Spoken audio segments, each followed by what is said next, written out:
What was supposed to be a night of celebration turned into disaster after 4 friends who were all drunk left the bar in the city without a designated driver. Designate a driver. Don't drink and drive.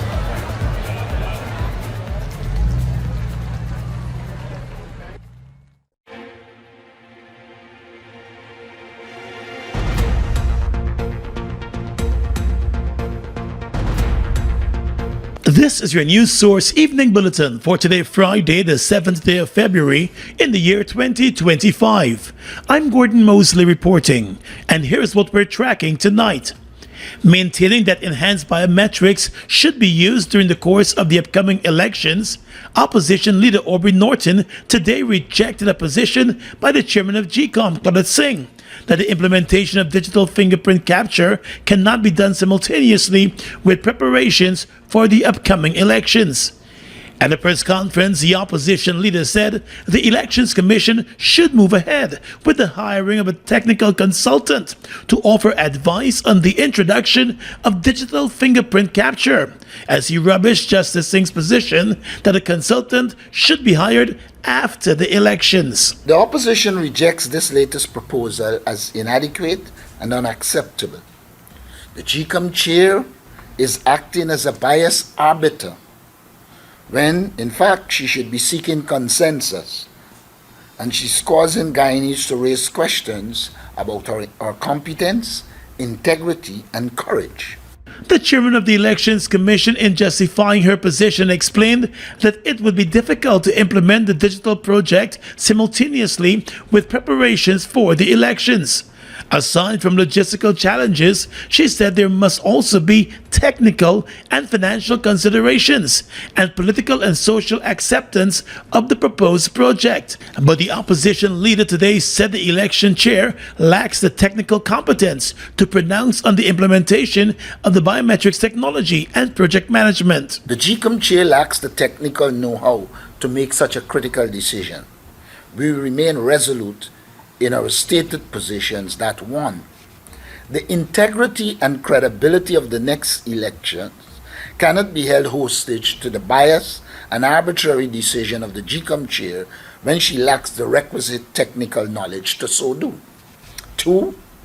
Her ruling against the use of biometrics in the next election was totally devoid of any technical input from relevant experts and therefore remains deficient and unacceptable.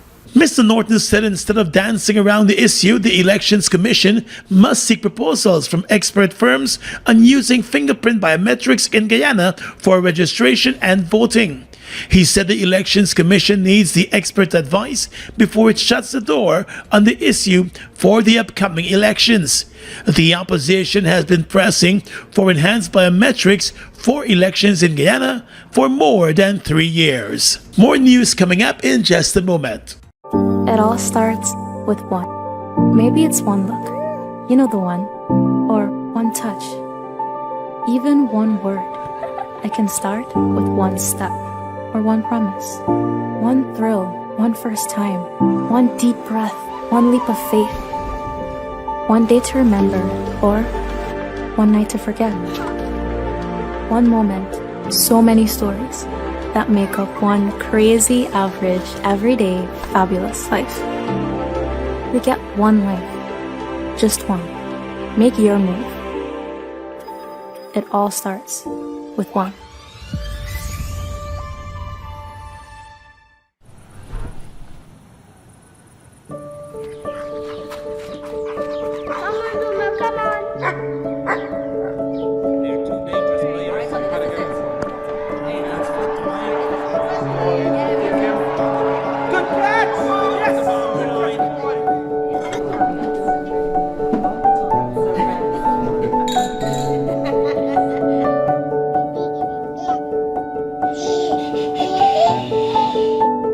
Your own home is so much more than just 4 walls, floors, and ceilings. It's a lifetime of great memories and stories. Come talk to us and start your journey home today.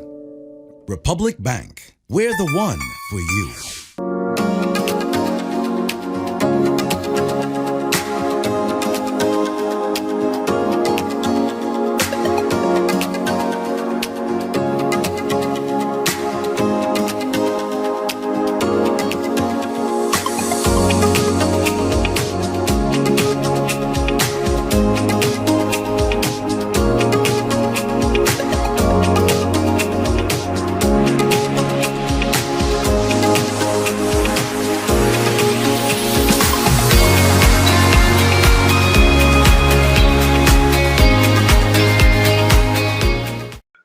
this is Van Fields of the Style Listings. We'll be on the lawns of the Transport General Sports Club in Georgetown. The Ultimate Soul Concert on Valentine's Night, Friday, February 14th, with our live band for a dinner under the stars. Hope to see you there.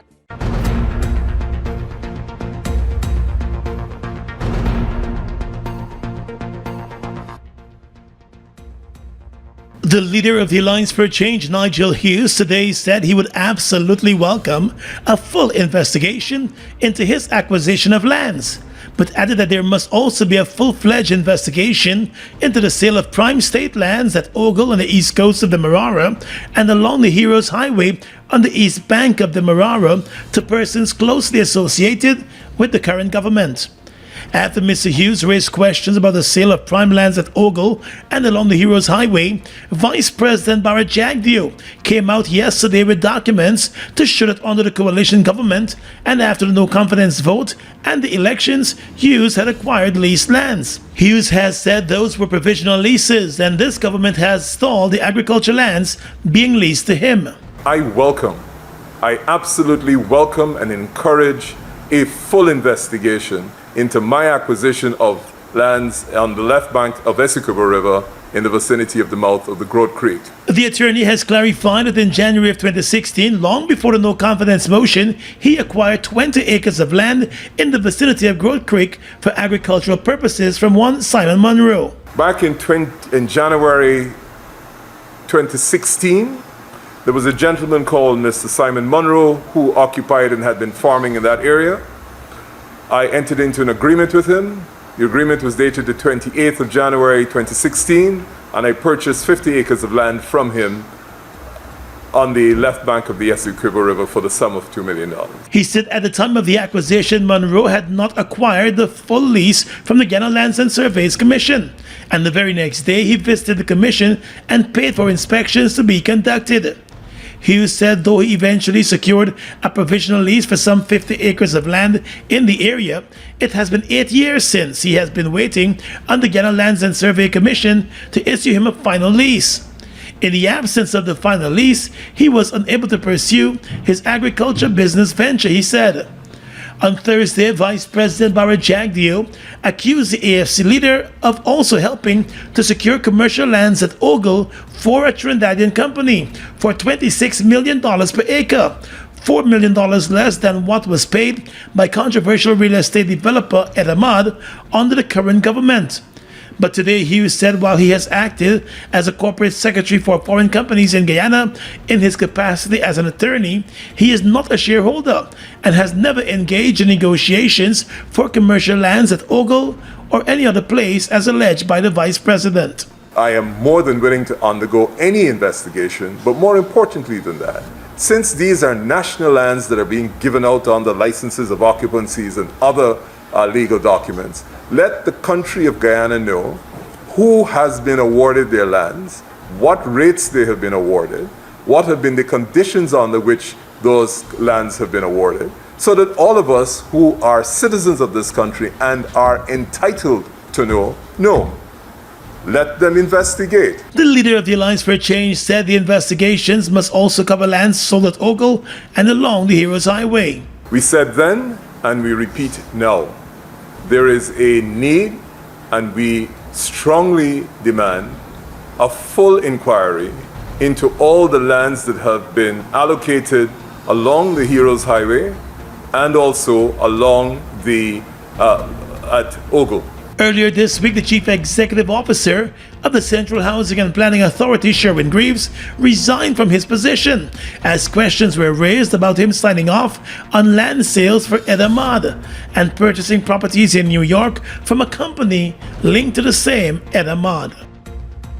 Well, at least 6 displaced squatters of Caneview, Mocha, who had their homes bulldozed by the state early 2023, have lost their High Court bid for compensation and have instead been ordered by the court to pay costs to the state.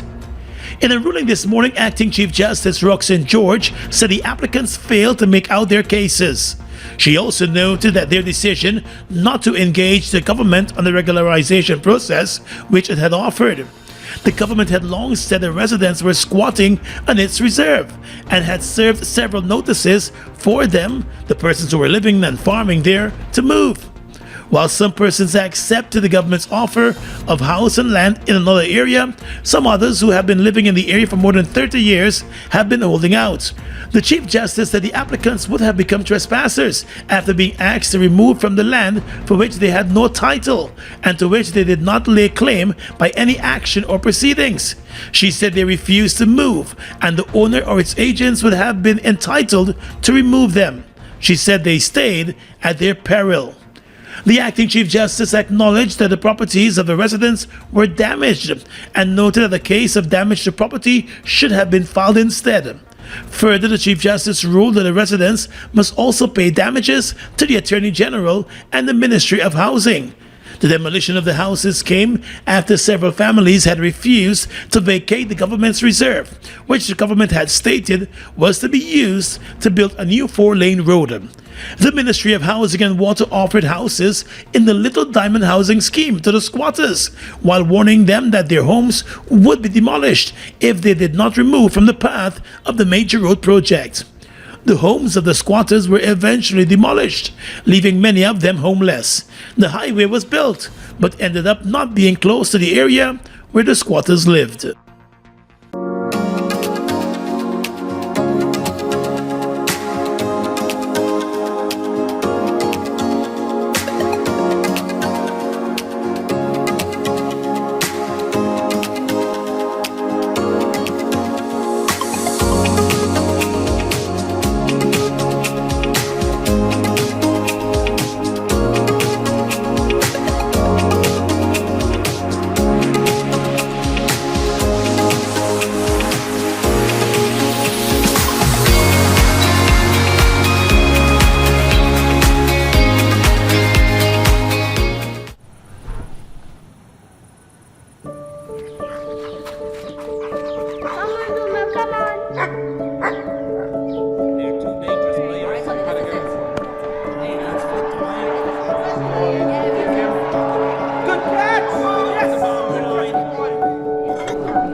Your own home is so much more than just 4 walls, floors, and ceilings. It's a lifetime of great memories and stories. Come talk to us and start your journey home today. Republic Bank. We're the one for you. Ready to up your game? Ready to up your game? Win big with over 60 epic prizes. A brand new PS5, Nintendo Switch, iPhone 16 Pro Max, Apple smartwatch, and the hottest earbuds from Apple and Samsung. Plus, we are giving away thousands in phone credit and a whole year supply of Buster or Turbo Energy drink. Here's how. Buy any Buster or Turbo Energy drink, find the code starting with BB and enter online or on WhatsApp. Visit us on Facebook or Instagram at Turbo_Caribbean or Buster Guyana for all the details. Don't just play. Up your game with Buster and Turbo Energy. Hi, this is Van Fields of the Style Listings. We'll be on the lawns of the Transport General Sports Club in Georgetown. The Ultimate Soul Concert on Valentine's Night, Friday, February 14th, with our live band for a dinner under the stars. Hope to see you there.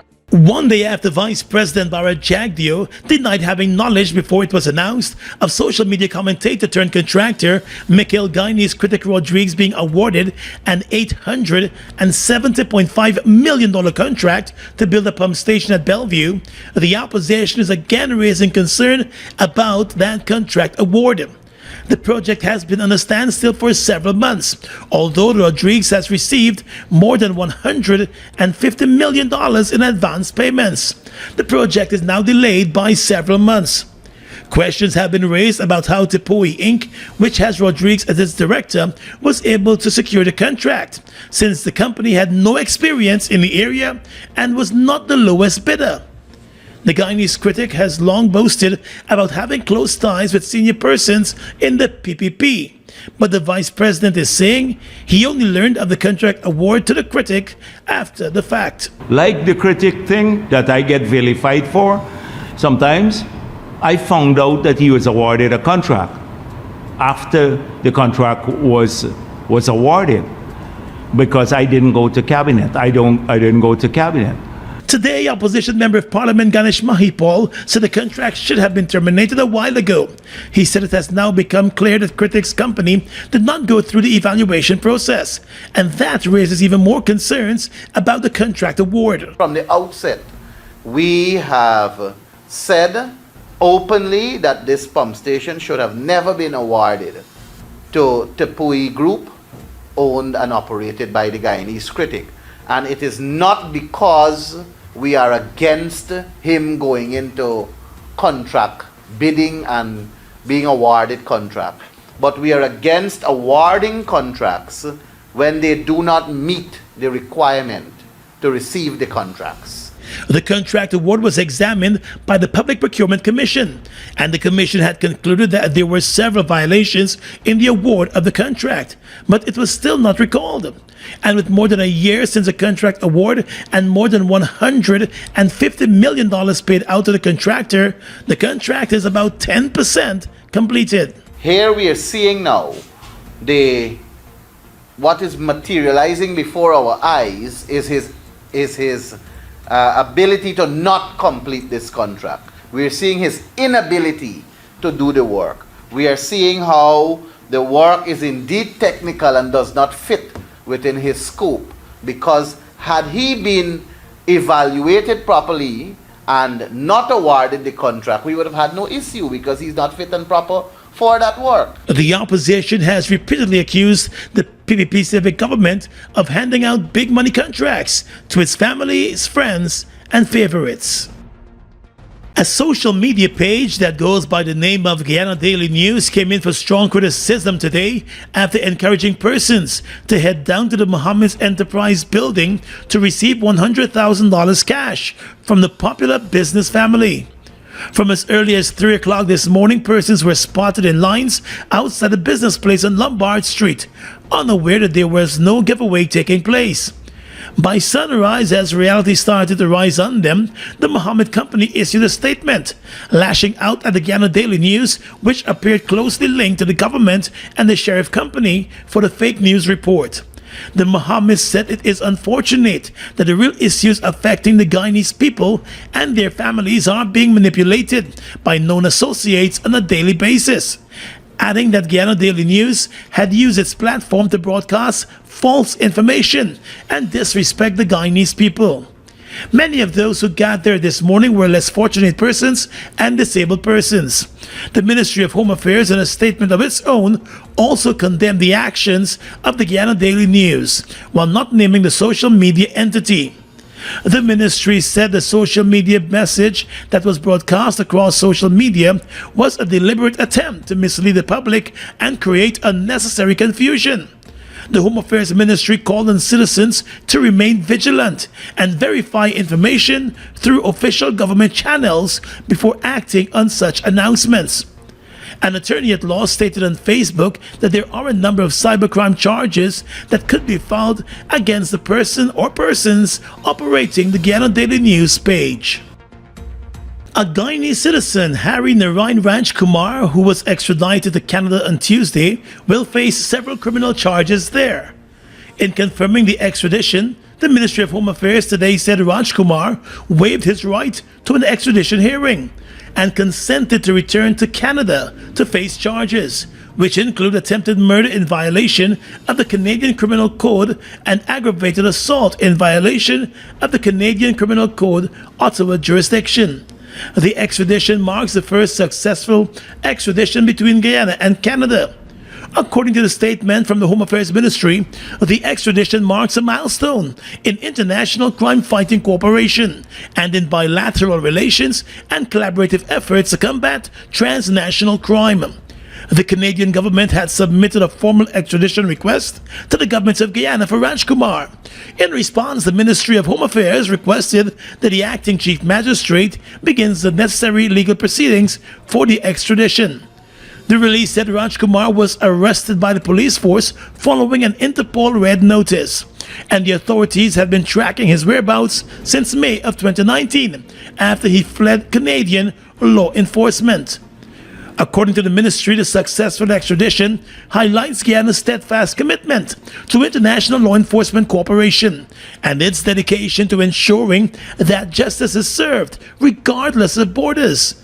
It also paves the way for future collaborations between Guyana and Canada in addressing cross-border criminal matters, the Home Affairs Ministry said. The prosecution team was led by Assistant Director of Public Prosecutions Lisa Cave, Treaty Officer at the Ministry of Home Affairs Ormella Gladstone, and Sergeant Stefan Hines from the Major Crimes Unit of the Police Force.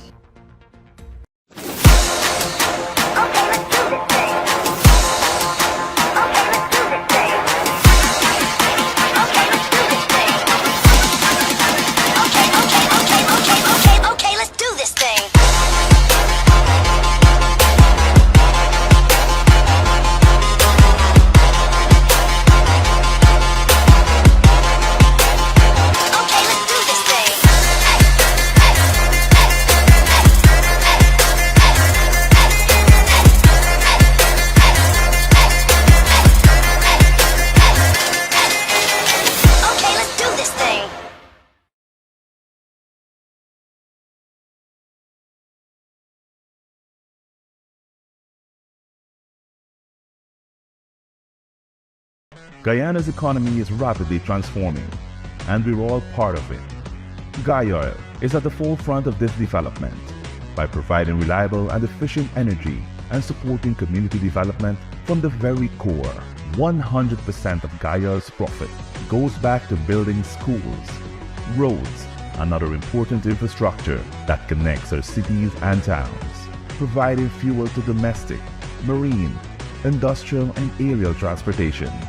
Guy Oil has now repositioned itself as a market leader in the petroleum industry, building a better future for all of us.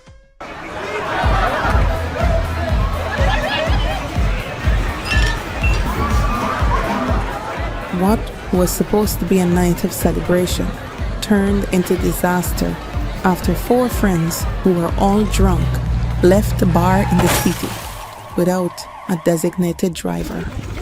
Designate a driver. Don't drink and drive.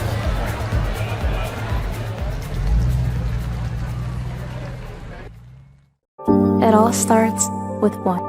Maybe it's one look, you know the one, or one touch, even one word. It can start with one step, or one promise, one thrill, one first time, one deep breath, one leap of faith, one day to remember, or one night to forget. One moment, so many stories that make up one crazy, average, everyday, fabulous life. We get one life, just one. Make your move. It all starts with one. With your regional and international news tonight, I am Swetlana Marshall in the region. 2 people died and 6 others were injured when a small plane crashed into a bus on a busy São Paulo Avenue in Brazil on Friday morning, the local fire department said. Reuters in a report said the 2 bodies were found charred in the Beech F-90 King Air aircraft that took off from São Paulo, bound for a city in southern Brazil. The plane crashed into an avenue and then hit a bus. According to the fire department, a woman who was traveling on the bus and a biker struck by a piece of equipment were taken to hospital. 4 others sustained minor injuries. U.S. Secretary of State Marco Rubio on Thursday oversaw the seizure of a Venezuelan government plane in the Dominican Republic. According to Reuters, U.S. authorities had determined that there is a basis to file a civil forfeiture action to recover the aircraft based on violations of U.S. sanctions, export controls, and money laundering. The State Department said this is the second Venezuelan plane that the United States has seized in the Dominican Republic in recent months. On Thursday, Rubio, on the last stop of his Latin American tour this week, watched as a U.S. Department of Homeland Security official affixed a warrant to the plane, formally seizing it. And finally tonight, international news. Dozens of countries have expressed unwavering support for the International Criminal Court, ICC, after U.S. President Donald Trump imposed sanctions on its staff. A majority of member states, including the UK, Germany, and France, said that the ICC was a vital pillar of the international justice system. Trump announced the sanctions after hosting Israel's Prime Minister Benjamin Netanyahu, the first foreign leader to visit him since returning to power. Last year, the ICC issued an arrest warrant for Netanyahu over alleged war crimes in Gaza, which Israel denies, as well as Hamas commander. The U.S. has condemned the court's shameful moral equivalency between Israel and Hamas. The U.S. and Israel do not recognize the authority of the ICC, the only global court with powers to prosecute individuals for genocide, crimes against humanity, and war crimes. It has also previously launched investigations into U.S. citizens. And that's your News Source Evening Bulletin for tonight. I'm Svetlana Marshall, wishing you a safe weekend.